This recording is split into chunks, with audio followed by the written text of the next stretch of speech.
जय हिंद दोस्तों, स्वागत है आप सभी का हमारे चैनल में। देखिए, सामाजिक विज्ञान कक्षा 9वीं पेपर लेकर मैं आपके सामने हाजिर हूं। आज हम केवल प्रश्न पढ़ेंगे। अगर आप इसका आंसर चाहते हैं तो इस वीडियो पर 1000 लाइक पूरा करते ही हम इसका आंसर वाली वीडियो आपको प्रोवाइड करा देंगे। चलिए शुरू करते हैं।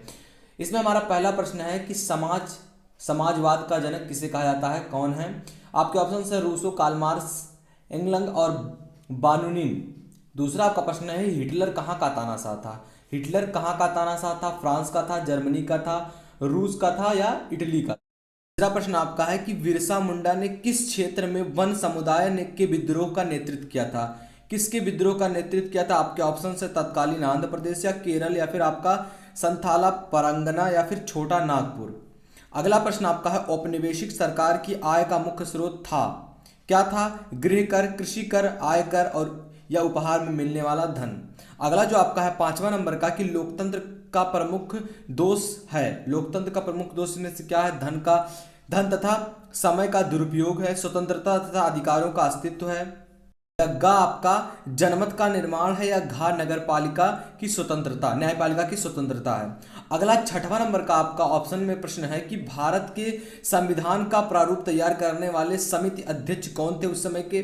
पंडित मोतीलाल नेहरू थे, जवाहरलाल नेहरू थे, डॉक्टर भीमराव अम्बेडकर थे या फिर आपका सच्चिदानंद सिन्हा थे। तो इसमें आप लोग जानते होंगे करेक्ट आंसर कौन सा है। चलिए आगे बढ़ते हैं अतुलनीय प्रश्न की ओर। इसके लिए आपको मिलते हैं दो दो नंबर। तीनों क्वेश्चन आपको करने हैं। देखिए, नाजी पार्टी का पूरा नाम क्या था, आपको ये लिखना है। अगला जो आपका 8वां नंबर का है कि भारतीय वन्य कानून 1965 में कब सुधार किया गया?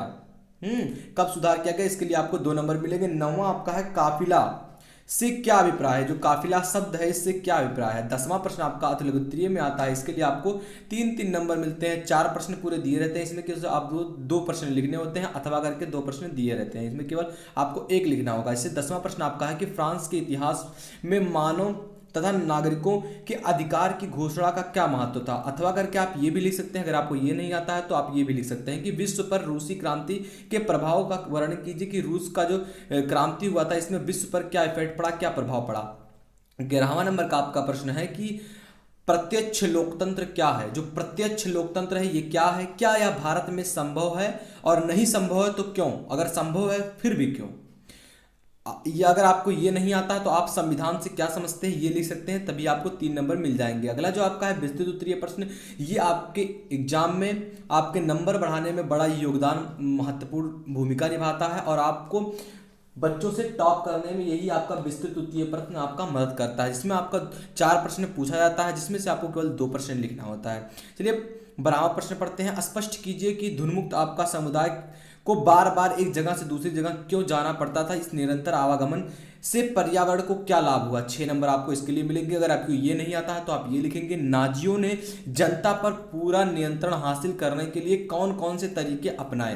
13वां प्रश्न आपका है कि राजनीतिक दलों का चुनाव चिन्ह आवंटित किए जाने का क्या महत्व है? इन चिन्हों का आवंटन कौन करता है? अथवा करके अगर आपको नहीं आता है तो आप ये भी लिख सकते हैं कि लोकतंत्र अपने नागरिकों से क्या अपेक्षाएं रख रहा है। जो लोकतंत्र है, एक सिस्टम है, ये अपने नागरिकों से क्या आकांक्षाएं रखता है, क्या अपेक्षाएं रखता है। आगे बढ़ते हैं। देखिए, आपको पेपर में मिलेगा एक मानचित्र, नक्शा मिलेगा आपको, उसमें से आपको केवल ये भरना होगा। जैसे कि आपका 14वां प्रश्न है, इसके लिए आपको 5 नंबर मिलेंगे। 5 क्वेश्चन आपके लिए पूछे गए हैं। जैसे कि यूरोप के रेखीय मानचित्र को देखिए, यूरोप का आपको मानचित्र मिलेगा, इसमें आपको स्विट्जरलैंड को दर्शाना है, जर्मनी को दर्शाना है, या फिर आपको बिक्से की खाड़ी जो है वहां दर्शाना है, इटली को दर्शाना है और ला माचे को दर्शाना है आपको।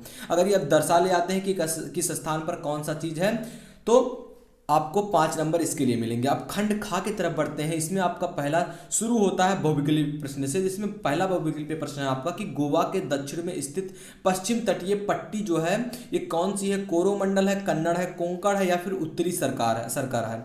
चलिए आगे बढ़ते हैं। 16वां आपका है कि पूर्वी घाट का सर्वोच्च शिखर है, कौन सा है? अनामुड़ी या फिर आपका महेंद्रगिरी, कंचनजंगा या फिर आपका खासी। तो पूर्वी घाट का जो सर्वोच्च मतलब कि सबसे ऊंचा जो शिखर है कौन सा है? 7वां आपका है कि नर्मदा नदी का उद्गम कहाँ से हुआ? सतपुड़ा से हुआ, अमरकटक से हुआ या फिर आपका ब्रह्मगिरी से हुआ, पश्चिमी घाट के ढाल से हुआ। अगला प्रश्न आपका है कि निम्नलिखित में से कौन सी भारत के शीत ऋतु की विशेषता है। शीत ऋतु की क्या विशेषता है भारत की, आपको बताना है। का ऑप्शन आपका है कि गर्म दिन एवं ठंडी रातें होती हैं उस समय, या गर्म दिन होता है या ठंडी रातें होती हैं। और आपका अगला है कि ठंडा दिन एवं ठंडी रातें होती हैं या ठंडा दिन एवं गर्म रातें होती हैं। आपको बताना है कि करेक्ट ऑप्शन आपका क्या है। अगर आप आंसर चाहते हैं तो 1000 लाइक पूरा कर सकते हैं, इसके लिए आप अपने दोस्तों में जरूर शेयर कीजिएगा। 19वां नंबर का आपका प्रश्न है कि आवश्यकताओं को संतुलन करने की शक्ति क्या है। आवश्यकताओं को नियंत्रण करने की शक्ति क्या है। पावर क्या है, विनिमय है, वितरण है, उपयोगिता है आपका, या उपभोग है। 20वां नंबर का आपका लास्ट ऑप्शन वाला प्रश्न है कि विनिर्माण है, पुनः निर्माण करने वाला जिसे विनिर्माण कहते हैं, उद्योग किस क्षेत्र के अंतर्गत आते हैं। प्राथमिक, द्वितीय, तृतीय, या फिर आपका इनमें से कोई नहीं। लघुत्तरीय प्रश्न की ओर बढ़ते हैं। लघुत्तरीय प्रश्न, इसमें भी आपका 3 प्रश्न पूछा जाएगा जिसके लिए आपको 6 नंबर मिलेंगे। इसमें आपका पहला प्रश्न है 21 नंबर का कि अरावली और विंध्याचल की पहाड़ी में कौन सा पठार स्थित है। इन पहाड़ियों में कौन सा पठार स्थित है, आपको ये बताना। चलिए आगे बढ़ते हैं। 22वां नंबर का प्रश्न है, इसके भी लिए आपको 2 नंबर मिलेंगे कि गंगा की 2 मुख्य धाराओं के नाम लिखना है। गंगा की जो 2 मुख्य धाराएं हैं इनके नाम लिखना है। ये कहाँ से एक दूसरे से मिलकर गंगा नदी का निर्माण करती हैं, आपको ये बताना है। इसके लिए आपको 2 नंबर मिलेंगे। 23वां नंबर का प्रश्न है, इसके लिए भी आपको 2 नंबर मिलेंगे कि संसाधन के रूप में लोग जो शब्द है इससे क्या अभिप्राय है, आप क्या समझते हैं, ये आपको लिखना होगा। लघुत्तरीय प्रश्न में फिर से आ जाते हैं। 4 प्रश्न में से केवल आपको 2 प्रश्न करने होंगे जिसके लिए आपको मिलेंगे 6 नंबर। चलिए 24वां नंबर का हमारा प्रश्न है कि भारत में अधिकतर वर्षा कुछ ही महीनों में होती है। ऐसा क्यों होता है कि कुछ ही महीनों में केवल भारत में वर्षा होती है, और कुछ जगह ऐसे हैं जहां पूरा 12 महीने बारिश होती है, जहाँ ऐसी जगह है कि जहां कभी बारिश नहीं होती है। तो ऐसा क्यों होता है भारत के लिए आपको बताना है। चलिए आगे बढ़ते हैं। इसमें आपका अथवा करके भी आप ये नहीं आता तो ये भी लिख सकते हैं कि वन राष्ट्र की अमूल्य निधि क्या है, व्याख्या करना है आपको।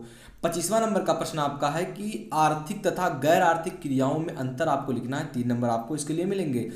आपका अगला है कि भारत में निर्धनता के प्रति सार्वत्रिक असुरक्षित समूह की 2 विशेषता आपको बताना है। विस्तृत उत्तरीय प्रश्न की ओर बढ़ते हैं। देखिए 24 नंबर आपका विस्तृत में पूछा जाता है, इसलिए आप ये ऐसे प्रश्न होते हैं जो कि कॉमन प्रश्न होते हैं लेकिन थोड़ा नॉलेजेबल होते हैं। अगर आपके पास क्षमता है लिखने की तो आप ये अच्छे से लिख कर आएंगे। इसमें केवल आपको अगर 6 नंबर चाहिए तो 2 पेज में आप लिखेंगे इसका।